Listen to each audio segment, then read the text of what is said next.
ya sayansi. Hili limekuwa ni kelele na imekuwa pia ni kilio katika mashule mbalimbali. Walimu wa arts na walimu wa masomo ya sanaa, Kiswahili, historia, Kiingereza na mambo mengine kama hayo wamekuwa ni wengi sana. Yani unakuta shule ina walimu 5, ina walimu 4 wanafundisha masomo ya historia, Kiswahili, jiografia na Kiingereza.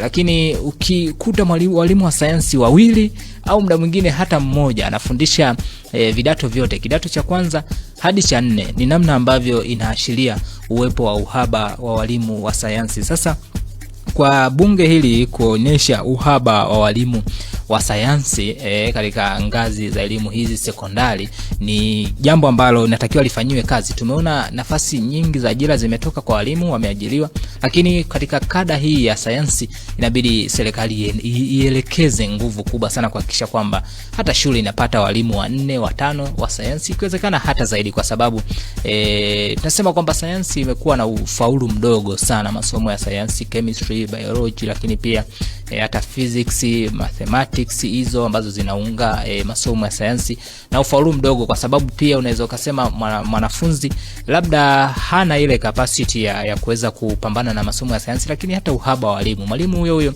anafundisha kidato cha kwanza, anafundisha cha pili, cha 3 hadi cha 4, muda mwingine cha 5 na cha 6. Kuna shule zipo hivyo. Kwa hiyo mwalimu huyo apate muda wa kuweza kuwa manage na kuwasimamia kidato cha kwanza hadi cha 6. Mwalimu huyo apate muda wa kuweza kusahisha madaftari yote hayo. Mwalimu huyo apate muda wa kuweza kuhakikisha kwamba kila mmoja anamuelewa vile anavyofundisha. Kwa hiyo kuna haja sasa kuhakikisha kwamba uongezwaji wa walimu wa sayansi katika mashule unatiliwa maanani sana, kuhakikisha kwamba wanapatikana kama vile ambavyo wapo walimu ni wengi sana mtaani. Wapo walimu wa sayansi wamesomea physics, chemistry, biology, wamekaa vizuri sana, lakini ajira bado ni changamoto. Kwa hiyo kama hivi ajira zinavyotangazwa mara moja kuhakikisha kwamba angalau idadi kubwa ya walimu wa sayansi inatengwa ili kuhakikisha kwamba hii changamoto inatolewa, na huenda hata wakipatikana kwa wingi sana tutanyanyua ule ufaulu katika masomo ya sayansi ambayo yamekuwa yakisuasua na yakisumbua wanafunzi. Wengi wanadai uelewa na nini, lakini hata hii uwepo wa walimu wachache ambao